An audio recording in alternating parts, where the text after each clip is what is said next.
Good morning, everyone. Thank you for joining us today for our virtual Meet the Expert workshop. My name is Stefan and I'm part of the My World of Work live team here at Skills Development Scotland.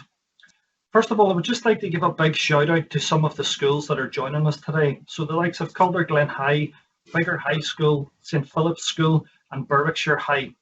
Also a big shout out to anyone else that is joining us today. So My World of Work Live is about helping you to understand future careers and what skills these careers might need. So in today's session, we're going to cover a quick overview of the construction sector. We're going to have a look at some of the opportunities within the sector. And I'm going to then introduce you to our expert for today, Danny Henderson from the City of Edinburgh Council. And we will also allow you to ask questions throughout the session today. I would encourage you to get involved as much as possible. So please use the question and answers box at the bottom of your screen and ask us any questions as we go through. We'll do our very best today to get through as many questions as we can. I would just like to let you know as well that today's session is being recorded so that young people who could not make it today can still access the resources. It will be made available for everyone to watch on the My World of Work YouTube channel. That means that you can go back and watch everything that has been talked about today. So if you've missed anything or you would like to go through it again just to pick up on something that you've maybe missed, please feel free to do so. When you're asking questions today, just be mindful that you can be anonymous there, so you don't have to put your name when asking a question. So just before I introduce you to today's expert, let's have a little look at some of the information for the construction sector. So as you can see, 10% of all Scottish employment is in the construction sector. Now, when we think about all of the sectors that are there, 10% is quite a large number. Over 170,000 people work in the industry within Scotland. So once again, quite a large number of people in that sector. There are a further 60,000 self-employed workers in over 45,500 businesses. So I'm sure that you can imagine how much of a significant contribution the construction sector has to the Scottish economy. A large proportion of the current building standards professionals in Scotland are approaching the end of their careers and they're working towards retirement, which is why the sector has one key aim to increase the number of modern and graduate level apprenticeships. Now, this is just one of their aims for the sector. Just to give you a bit more of an insight about the type of roles. So a few career paths for building standards at the City of Edinburgh Council.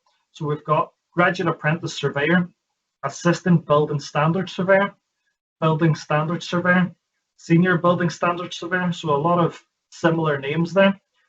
Building standards team manager and operations team manager. So you can get an idea about some of the salaries that you can get through these roles, and I'm sure Danny will allude to these a little bit more for you today as well. I'm now going to introduce you to Danny Henderson from the City of Edinburgh Council, and Danny will be able to give you a bit more detail about his role and what they do at the City of Edinburgh Council and how he has got to where he is now. Thanks, Stefan, and good morning, everyone. It's great to be here and great to be invited along to speak to you about building standards and to tell you about a little bit about my career. So my name is Danny Henderson and I am one of the building standards managers at the City of Edinburgh Council. Now, what is building standards? Well, it's a career that I'm very passionate about. I've done for about 15 years. And it's something that's very core to the construction industry, as Stefan had explained. So first of all, I'd like to tell you just a little bit about myself. So first, I started working around about 2005 over in Alloa with Clackmannanshire Council, which is the smallest council in Scotland. After 5 years working in Alloa, I then moved down to London and worked in England for 6 years, which was very, very enjoyable and very challenging. After spending 6 years in London, I then decided to move back to Edinburgh, and since then I've worked as a surveyor and more recently as a team manager. Now, Whilst working in building standards, I've worked on some very exciting projects. This ranges from and includes things like football stadiums, recently working on Edinburgh Airport, concert halls. We also deal with things like schools, hospitals, new housing, shopping centres. So within building standards, you have the opportunity to work on quite a wide variety of projects. It's quite a challenging role. You get to see a lot of different types of buildings, and you're a very core part of that process. So what actually is building standards? Now, building standards are responsible for implementing the Scottish building regulations for the health, safety and well-being of people in and around buildings. So wherever you live in Scotland, there are 32 councils in Scotland, and each council, each local authority has a building standards team, and that team are responsible for seeing that any building that is constructed new or extended, converted or subject to an alteration, that it meets the minimum standards, as I said, to ensure that the health, safety and well-being of people in and around buildings is protected. So the building regulations create the minimum standards for things like a building's structural design, the building's fire safety, the energy efficiency of the building and accessibility standards, just to name a few, but it covers everything to do with buildings to make sure that they're safe and they're fit for purpose for the people who occupy them. Now, to give you an example, you can see on the screen there a very, very powerful image. This was the Grenfell Tower fire, which happened on the 14th of June 2017. Now, tragically, 72 people lost their lives in that fire, which was a terrible and very tragic event. When everyone saw this, many people, both in the construction industry and all those watching this on TV across the country, asked many questions. Some of those questions were simply, why did this happen? Why did the building not have any sprinklers? Why could people not get out of the building safely? These are some of the many considerations and criteria that building standards need to consider when looking at a building. Ultimately, the responsibility of building standards is to ensure that people are safe within buildings and that there is no loss of life and that there is no risk of injury and that people can live in an environment that is safe and comfortable. So that's a very brief introduction to building standards and also a very brief introduction to myself. So I'd be very happy to answer any questions that you might have about building standards or about my career so far. Stefan? Thank you. Yeah, Danny, thank you for that insight really into building standards. The bit about your role and things like that, really, really important. But as you had alluded to there in terms of the image, really, really powerful image. And it just shows how important that building standards are in terms of keeping people safe, really, like the loss of life and stuff like that through the Grenfell disaster. It's definitely something that is getting me thinking a bit more in regards to that. So I'm going to kick off here, Danny, with a few questions that have been coming in from the audience. The first question is, what tasks do you have to do on a day-to-day basis? Okay, so the role of a building standard surveyor, Stefan, is typically split into two key parts. The first part, and as I alluded to, the purpose of building standards is to ensure that buildings are safe. So the first part of the role is to actually consider and look at the building before it's constructed. So we receive architectural plans where an architect has to apply for something called a building warrant. Now, our surveyors are responsible for checking the architectural plans and checking them against standards and guidance to make sure that the design is safe and fit for purpose. Once the surveyor has exhausted their assessment and questioning of the architectural plans, the building warrant is then granted and the owner of a building can build a house or build any of the types of buildings that I mentioned before. The second typical task that a building standard surveyor will undertake is actually going out onto site and checking that the construction of the works is being built in accordance with the plans which have previously been approved. So the daily tasks will typically be a mixture of working in an office environment or being out and on site. You can be working on your own or you can be working as part of a team. So those are the typical tasks that a building standard surveyor will undertake on a daily basis. So Danny, I think the next question really goes hand in hand with regards to tasks. The next question is, what skills are most important to do your job? It's a good question, Stefan. I would say that there are two key skills that you require on a daily basis as a building standards surveyor. The first of which is very effective communication. Communication obviously can come in many different forms. As explained about the plan checking process, when one of our surveyors is undertaking a plan check of architectural plans, if there are any problems or, as we would state, non-compliances with the plans, we must write to an architect to explain to them what exactly is not correct. So written communication is very key. It must be correct, it must be concise and accurate. I also explained about being out on site. And when you're out on site and you're dealing with a builder or a contractor, you need to use very effective oral communication to discuss and explain in very simple terms what may be wrong with a building or what you're looking to check exactly. So communication is key, and we're also sort of going into new territory now where we're using a lot of digital communication. So communication is very much at the core of the profession. In addition to communication, the second skill I would identify as being very, very important is the ability to solve problems. We are often presented with buildings which are either designed or constructed with an error or something that needs to be changed or rectified. It's our responsibility to identify that and try to be part of the solution and assist someone in achieving a safe building. So sometimes you have to think on your feet, and as I said, problem solving is a very, very important skill. So just in summary, communication and problem solving are two of the most important skills that you would use on a daily basis. So good thing about those two skills there, Danny, that you had mentioned in terms of communication and problem solving is that they're transferable skills. So they can be taken throughout the organization to carry out different roles, or it could be used in different sectors and stuff. So again, two really, really important skills there. Next question is, what are the most enjoyable parts of your job?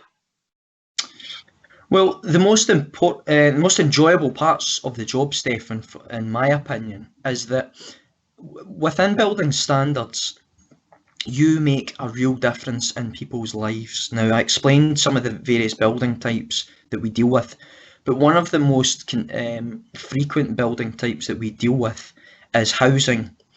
And some of those houses are being built for various different purposes, many of which are for people who have, desperate housing needs, people who can be homeless, or people who may have accessibility needs. We often fast track applications where a building is being altered for accessibility purposes, so to assist someone in their home where they have a particular accessibility need.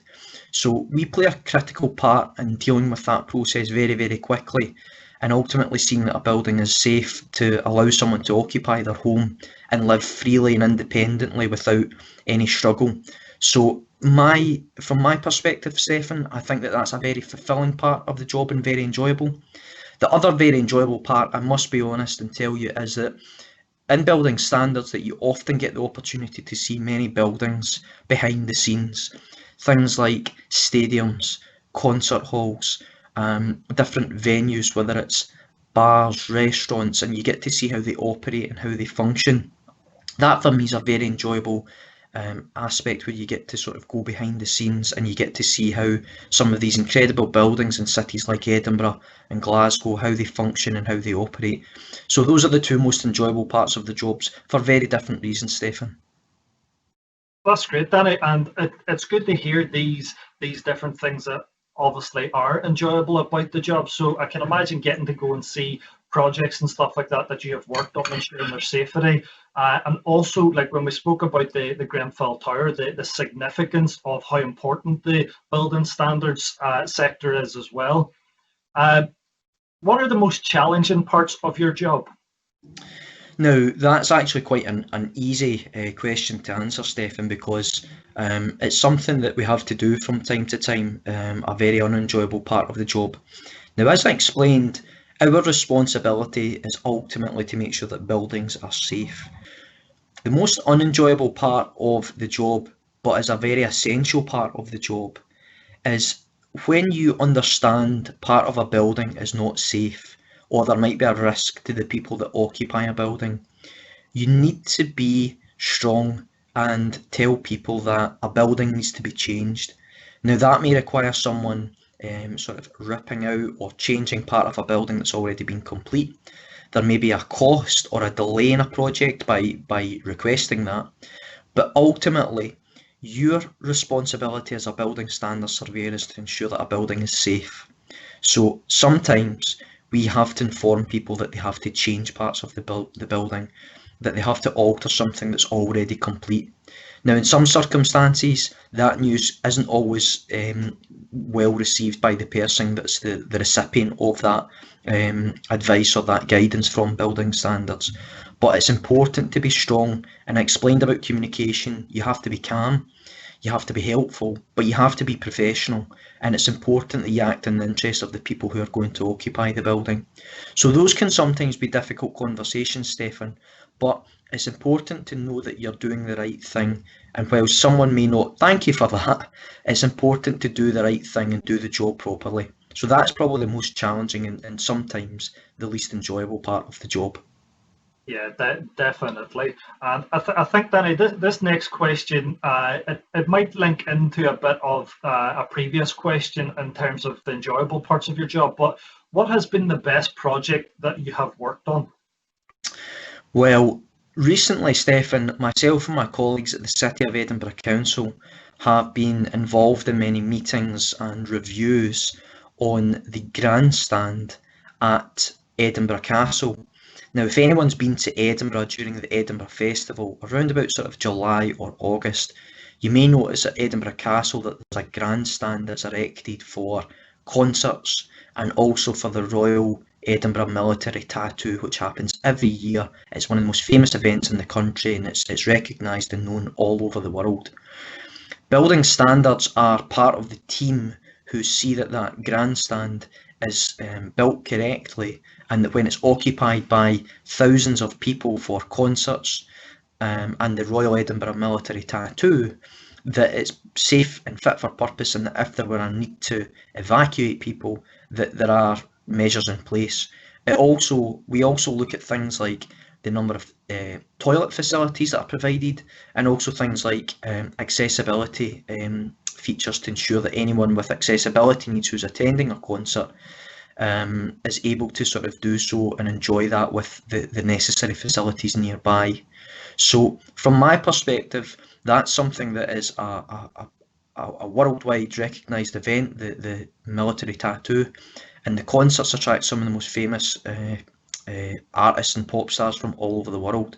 So being a small part of that process and seeing it built at an iconic venue like Edinburgh Castle, it really is an incredible project to be a part of. So that's certainly one of the most enjoyable projects that I enjoy being involved in, Stefan.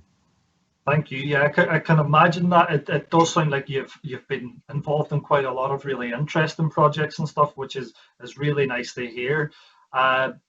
Danny, in terms of opportunities, maybe within Edinburgh, City of Edinburgh Council, or just in building standards in general, but one of the questions that has come in, are there any apprenticeships that would be available? And if so, which would be the best way of going?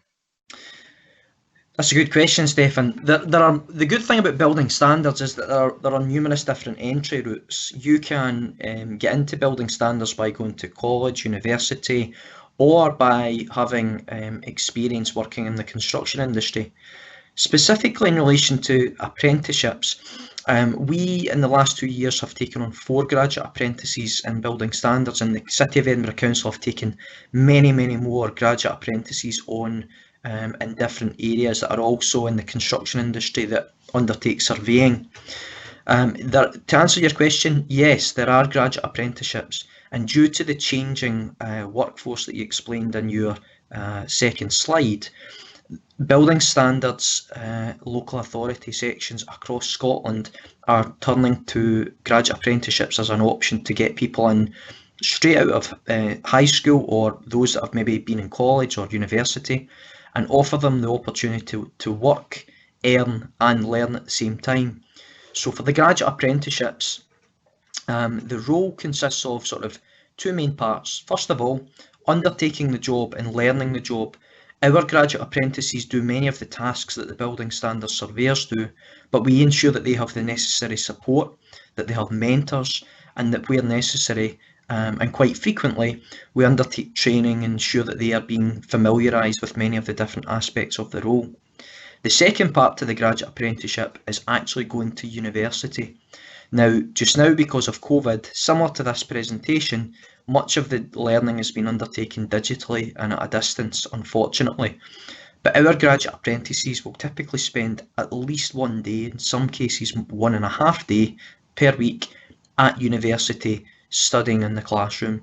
So you get the balance of studying in the classroom in an academic setting at university, but you also have the benefit of being in the work environment, and you can actually go and see projects being constructed. So if you're presented with something in a lesson or a textbook, you can actually go and look at that out on a construction site, which makes it a lot easier to convey information and learn about the process and learn about the construction industry. So graduate apprenticeships are becoming more and more widely available because of the ageing profile of building standards surveyors. There is a drive and an increase for graduate apprenticeships to be introduced all over Scotland. So I would recommend anyone who's interested in pursuing that, keep your eyes out. The My Job Scotland website is the website that all councils advertise vacancies, and there's also a website on the last slide, LABS, which stands for Local Authority Building Standards Scotland, and there has recently been some career guidance leaflets just posted, I think just today actually. So those would be very helpful if anyone is considering pursuing a career and wishes to sort of pursue that by going down the route of a graduate apprenticeship. So I hope that answers your question, Stefan. Yeah, perfect, Danny. Thank you. It's really good to obviously get that insight into what opportunities, and this brings me on really nicely to the next question. One of the steps before making these decisions about routes into opportunities that young people have to ask, and it's a really good question that has come in from our audience. What subjects would you recommend I do at school? So as I explained earlier on, Stefan, the key skills in relation to communication and problem solving, obviously English and maths, everyone will do those, and they are critical in terms of developing your written communication, oral communication, and in terms of problem solving, often with buildings there is a lot of measurements, so simple maths and sort of any sort of higher maths or anything like that is core to that particular skill. More concise to the building standards profession or the construction industry, I would perhaps first and foremost identify geography as a possible subject that may be beneficial. Now, in the construction industry and the construction of any building, it's important to understand the landscape, the topography and geography of a piece of land.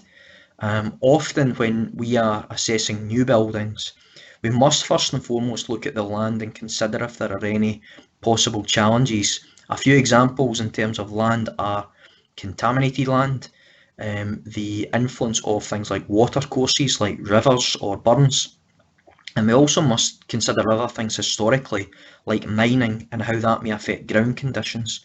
So being able to read and understand maps and information in relation to the land is very, very important. The other subjects I would potentially suggest that may be very beneficial for the profession are the sciences, particularly chemistry, understanding materials and some of the properties of materials, but I would say especially physics. Now, it's a very, very difficult subject, I understand, and the reason I've identified physics is that if you are looking at a building structure, you have to consider loads. Now, a few examples of some of the loads you might have to consider. In Scotland, we obviously get very poor weather during the winter, so a building can be subject to a wind load or a snow load. So these are some of the things that, from the perspective of considering structures, you may need to consider. Also, within a building, if you were to take the example of a school, you may have a classroom with many people who are sat together in an assembly group, and you have to take into consideration things like live loads, which are the loads of people in buildings. So physics obviously has got a lot of links to that type of consideration and assessment. The one thing I would advise, Stefan, is that I've identified these subjects as being very important, but I didn't study any of these subjects. I studied a lot of subjects in high school that at the time I felt were the right subjects for me because I hadn't decided my career. And I also, in truth, Stefan, selected a lot of subjects that a lot of my friends had chose to do. In hindsight, I may have chose some of these other subjects. So the advice that I would give is choose what you feel that you enjoy, but also don't let other people influence you too much if it's just because what your friends are doing. It's maybe not always in your interest. Pick subjects that challenge you and that you enjoy. And if you see a career in a particular industry, then begin to think about that. And if that's something you want to do, then these are some of the subjects that I would suggest, certainly for the construction industry. So I hope that answers the question for the audience member, Stefan. Yeah, thank you. I think the really powerful message there is subjects make it easier to get into these roles, but at the end of the day, it's not the be all end all if you have that drive and hard work to get where you are today, Danny. So again, that's a really important message for our audience today. Another question is, do I need to go to university or college? I think, again, you touched on that with graduate apprenticeships and stuff like that, but do you need to go to university or college? Yeah. So earlier on I spoke about the graduate apprenticeship, Stefan, which is really how you enter into the profession. But what I sort of task and challenge all of our surveyors with doing is setting short, medium and long-term goals. And for all of our surveyors, I want to challenge them, and I would sort of encourage and challenge everyone that's listening in that you want to set sort of medium and longer term goals about what you want to achieve.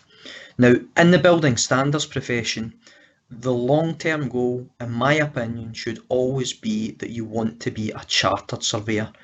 Being a chartered surveyor recognises you in the construction industry as one of the best, one of the most qualified persons in the industry. It's one of the most sought after qualifications and achievements that you can obtain in the construction industry. So being chartered is very important, and that will ultimately in the long term allow you to become a senior surveyor, and if you desire, a team manager, or accelerate up the career ladder to as high a level as possible. Now, to get chartered, there needs to be some essential criteria, one of which is work experience, and that ultimately comes with time. But the other criteria that must be achieved is obtaining a degree. Now, obtaining a degree develops your academic understanding and the theoretical understanding of the construction industries. Some of the universities do excellent work working with the construction industry and offering opportunities. In terms of obtaining a degree, I would say that almost certainly, if you want to go to the top and if you want to progress your career, you do need to get a degree. You can still get into building standards with a college qualification, with an HNC or an HND, but if you don't have a degree, especially an honours degree, you may find that you reach a level where you're limited in your progression because you don't have that qualification. So progression through the building standards profession, it's a balance of experience and academic qualifications, and ultimately when you achieve those, you will get towards that aim of being a chartered surveyor, and that's what everyone should aspire to achieve. So I hope that answers the question, Stefan. Yes, certainly. And Danny, one of the questions is, what university or college did you go to? That's a good question. So I studied at Glasgow Caledonian University, and Glasgow Caledonian have an excellent school that covers construction and surveying in many different construction professional fields. I didn't leave school and go straight to university, Stefan. I actually left school with some hires and went to Forth Valley College. It was actually Falkirk College at the time, but I studied at Forth Valley College and I studied an HNC in construction. When I obtained the HNC in construction, I then successfully obtained a role as a building standards technician, which is like an assistant surveyor or a graduate surveyor level. Now, once I obtained that role, my employer, Clackmannshire Council, were very supportive and allowed to send me to Glasgow Caledonian to study building surveying part-time at Glasgow Caledonian University. So again, I was afforded 1 day a week to go to university and study and work the other 4 days of the week whilst being paid at the same time. Now that was very difficult, it was very challenging working full time and also studying a degree and having to write courseworks, write a dissertation and do a lot of studying. But ultimately nothing good comes easy. You need to work really hard and apply yourself. And it was a very difficult period for me. And I remember many occasions in my early 20s when many of my friends were going out and wanting to go into town, and there were some days or weekends where I had to sort of sit down and work hard to study and learn. But ultimately it's the best thing that I ever done probably. Now the other thing as well that's actually happened recently is I've actually been invited back to Glasgow Caledonian University, and just in the last few weeks for the first time I've actually been doing some teaching in the university and some guest lecturing. So I'm really proud of that achievement, and you know, long term that's an example of where you talked about transferable skills, Stefan, that doing a job like this can lead into numerous different areas. The building standards profession is really an excellent job to do, but ultimately that could lead into teaching, or it could lead into a different part of the construction industry. So Glasgow Caledonian University is the university I studied at. I have now returned just about 10 years later. I'm doing some teaching there. So that's something I'm very, very proud of, Stefan, and it's something that 10 years ago I never ever thought I would do. So you just never know what opportunities might come around. Yeah, definitely. And I think what you're saying there is definitely something to be so proud of and stuff. But what I'm taking from that really is the hard work that you put in to get there and overcoming challenges and things like that as well. And you once again alluded to the transferable skills, which is absolutely vital in terms of getting into these type of roles and being able to progress. Danny, we've got a few more questions there just before we finish up today, okay? Can women do this job? Absolutely, Stefan. Yes, they can. One of the problems in truth in the construction industry and also in the building standards profession is that the workforce is probably is definitely underrepresented by both females, and also the profession is underrepresented by Black, Asian and minority ethnic persons as well. Now, we need to do more, and the Scottish Government is working extremely hard and really hard to sort of open this profession and make people aware of the profession. And we want to encourage people from all different backgrounds, male and female, or as I said, you know, irrespective of race, ethnicity. We want to encourage everyone into the profession. Now, at present in building standards at the City of Edinburgh Council, we have about 45 full-time technical staff. We have a lot of other staff, and the City of Edinburgh Council employs about 18,000 people. But building standards has about 45 technical people. Now, 6 of the 45 are female, and 4 of those only joined within the last 3 or 4 years. So that gives you a flavour of the current proportion of male to female. Now, we've got to do more collectively to try and address that the balance of genders in the profession, and it's a job that females absolutely can do, and would be anyone that comes into the profession, Stefan, would be supported to do the job as effectively as possible. So I hope that answers the question, Stefan. It's a quite simple question. Yes, it's a profession that's open to all, irrespective of gender, race, ethnicity, and we want to do more to sort of encourage people into that profession and support people who are in that profession to enjoy the job and feel that they are supported. Yeah, thank you so much, Danny, for that insight. That has been fantastic. I have got one final question here that I would like to squeeze in because I do think it's of high importance, especially during the current times. But has COVID-19 affected your job role? Yes, Stefan, and it's a very, very good question because COVID has been a very big challenge for ourselves and building standards, and it's really changed the way that we do our job, to be totally honest with you. Now, previously I explained that our job is typically split between being in an office and checking architectural plans for building warrants, and the other part of our job is being out on site. Now, because of COVID, we've not been able to do either of those to their full capacity. So first and foremost, in relation to the office, since March this year, we have all been working from home. So our team are not able to get into the office and work side by side, obviously because of social distancing and the lockdowns that have happened.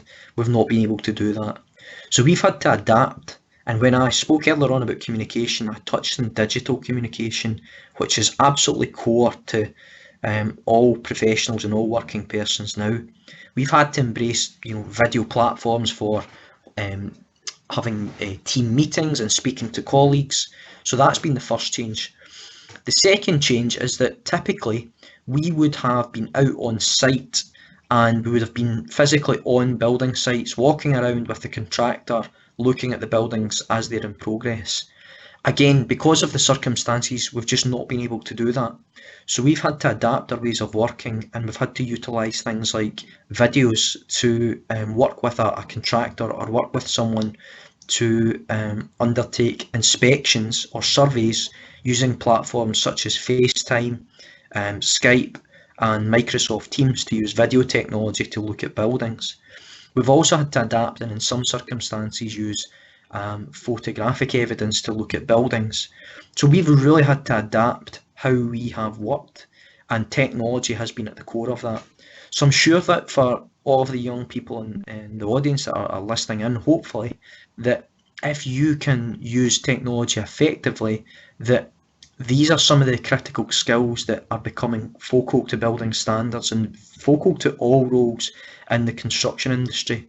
So this is something that I would think that young people in particular would be quite advantaged with if they chose to get into the profession. So those are the biggest challenges that COVID has presented to us, Stephen. We've really had to adapt. It's been very difficult working from home and not being able to be in the office and out on site, but ultimately we have changed and we have adapted to continue to work and ensure that the construction industry ticks along and it's continuing to progress fluently.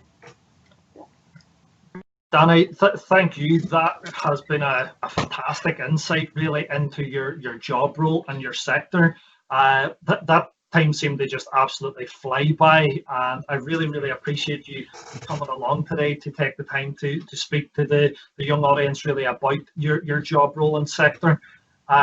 Just to give you a bit of an idea, you can find out a bit more about careers at www.myworldofwork.co.uk. You'll find lots of information there that can help you make choices about your career, find out a bit about yourself in terms of your strengths and your interests. And there's also tools on My World of Work that will help you to explore roles like Danny has mentioned today. So you can see that some of these are added here in terms of links: quantity surveyor, land surveyor, building surveyor, and building standards through local authority. If you do want to learn more about apprenticeships, again, you can see there apprenticeships.scot. We've also got Digital World, and then a few of the websites that Danny had alluded to, like Labs there at the bottom. You can again have a look into those.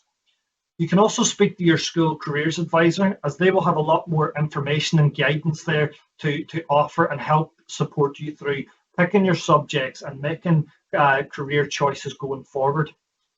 That's us come to the end of the session, and I would just like to once again take this opportunity to say a massive thank you to Danny from the City of Edinburgh Council for taking the time really to join us today and providing such a valuable insight into his job role and the construction sector.